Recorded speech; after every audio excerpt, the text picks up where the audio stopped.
Audio Jungle.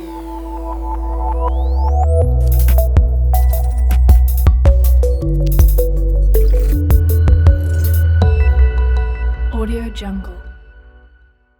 Hello everyone, my name is Kiki Alexander from 646studios.com, and today I want to briefly talk about the Nikon D850 and its leaked specifications that have been confirmed.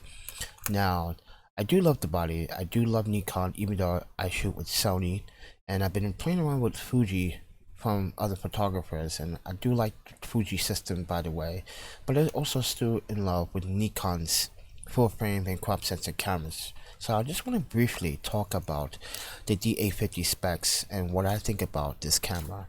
So it's going to come up with a 45.7 megapixel full frame CMOS sensor, which is plenty enough for commercial work. Overkill for portraits by the way, but if you're going to put this on a billboard, I think this is the best camera to go for if you are in the realm of fashion photography, commercial photography. This is the camera to go for you professional photographers out there. Now for intermediate and amateur, I don't really recommend it unless you're getting paid pretty well to spend money on this camera and you're going to use the full abilities on this camera. And I get to the other features that I think are so important. Now 180,000 RGB sensor that is the same as the D5. It's going to enhance the scene's recognition, which is going to be good, but we have to see. We don't know. No one has their hands on it other than the people that are testing this camera right now. So we don't know for sure. As a consumer standpoint, we're not sure. We're just going to have to see if others on the internet and on the interwebs want to actually test out that RGB. But its native ISO range is going to be from 64 to 25,600. Now that can be expandable to 32 native ISO to 100,800 400. So I'm quite not sure that I'm going to be using low ISOs at 3200. Maybe 50 is possible because my Sony's do 50, so that's good enough for me. But 153 autofocus detection points that would cover 30% more frame coverage than the D5. Now for fashion photographers, for sports photographers, for wildlife photographers, for pretty much all genres of photography, this is going to be a really step up for you D5 shooters are looking to absolutely upgrade or buy the D850 and stop using the D5 for just a moment. Not to say the D5 is not a good camera, because it's a phenomenal camera, because I played with it twice in my lifetime. It's a really phenomenal camera, but this one is showing more promise to me. I believe that this camera is going to be more ideal. Now the center autofocus points are going to be -4 EV, and the others are going to be -3 EV. And it's going to have 8K time-lapse shooting, which in my opinion, as a time-lapse shooter, this is going to be phenomenal. I really want to actually see if I can actually shoot in 8K, but we all know that we need to actually really neutralize and have an 8K monitor, 8K laptop, or 8K desktop to order to see the benefits from this Nikon 850. It's going to shoot in 4K UHD video recording and FX with no crop, it claims, but we have to see about that, because no one really here has their hands on it, because we are all consumers right at this point. The only people that are really testing this camera right now are the people that actually are either affiliated with Nikon, sponsored, or normal pro shooters with Nikon. But it's going to have a 36 million dot LCD screen that's going to be improved gesture controls. Now for a lot of people, that means it's going to be a touchscreen with gesture controls. Now if you have a smartphone, you should all know this. The gesture controls that you use on your smartphone are going to maybe be the same as what you do on LCD touchscreen on this camera.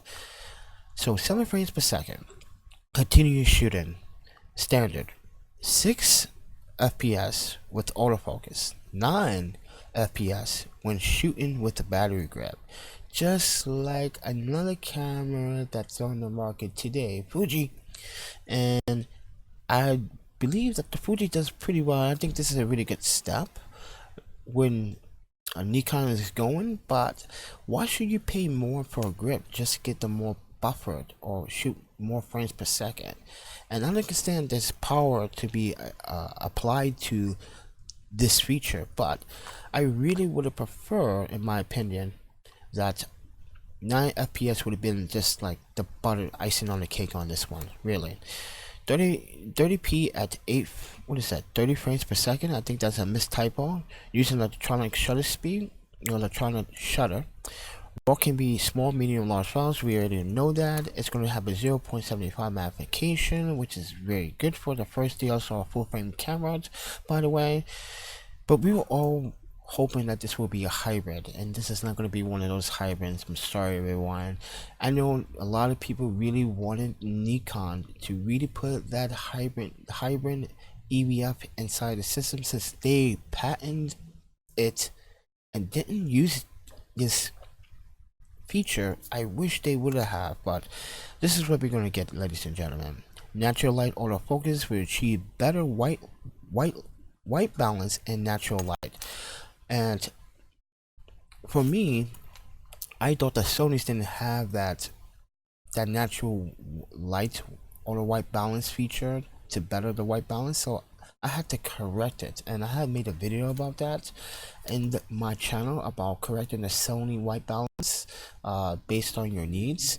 A few photographers do it, but it's based on tastes and opinions. But it's going to have a completely electronic shutter, which Nikon did say that in the past that they have one, and it wasn't that silent. But we're going to have to see when this camera comes out in the future, in the next 2 months from now.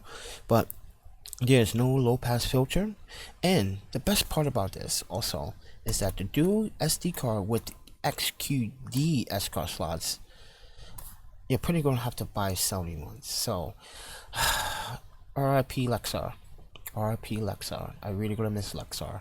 But with that said, my thoughts about the camera. Well, it looks like an ordinary Nikon camera, that's for sure, but the specs wise, it's very promising, especially 8K, shooting 4K, ISO range, the megapixel count, the RGB sensor, the 153 autofocus detection points, which is going to cover more of the frame, more than the D5, which is going to be a plus dual SD cards plus SQD card slots. That's the #1 goal. A lot of us photographers really want more of this feature on lots of cameras. Dual SD plus SQD is like the dream of what all photographers want in a camera. And there's no low pass filter, so that's going to be a really highlight. But I'm really curious about the natural light auto white balance, achieving better white balance and natural light. I'm really curious about that, because every time I get a camera, I'm always tinking around with the auto white balance or the color correction. Even in auto white balance, I'm always correcting it all the time. And as I said, I have a video about that if you're using Sony's. But for right now, let's talk about the Nikon right now. To me, if this camera promises good features, I'm gonna just right now, I'm giving it a rating right now. I'm gonna get a rating of a 9, because I was hoping they would have hybrid EVF, but we're not gonna get that. Maybe in the next camera we get it, but we don't know for sure. Maybe in the D6, perhaps, we don't know. But with that said, I can read this to you guys, but it's talking about what we just talked about, what I just mentioned.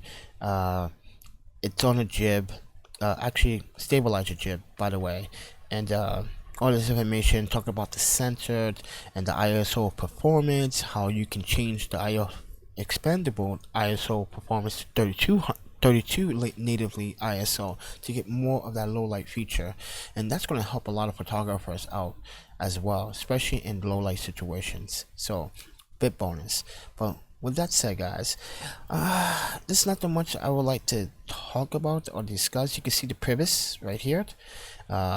That it's going to open, like I said, it's going to be 0.75 magnification, so you're going to see much better than any of its predecessor cameras. So this is really promising. And like they talked about the LCD screen here, it's 2.36 million dot LED screen, should be bright, and it's going to be touch gesture. So as I said, if you are familiar how to use gestures on your smartphone, this should be a piece of cake for you. But with that said, hopefully I was hoping we get a new system from Nikon when it comes down to the settings, but you can see here in this image here that we're gonna get the same old old settings and menu settings. It's not, I was wishing for Nikon to make something different, but who knows. But with that said, my name is KK Alexander, also known as the Panda Photographer. Please do join me here on social media at the Panda Photographer on Instagram, Twitter at 646 Studios, Facebook 646 Studios Photography. Go to my website at 646studios.com where I have tutorials on videography and photography. Go see some of my work, but Instagram is my where you can see all my work. And not only that, please do subscribe to this channel. Please do thumbs up on the content, share it, and or most importantly, let me know what you guys think down below in the comments. What do you think? Are you gonna pick it up? Are you gonna rent it once it's released? Are you gonna try it out? What are you gonna be doing with this camera? And let me know. Let me know what your thoughts are, and I'll talk to you guys in the next one. Peace out.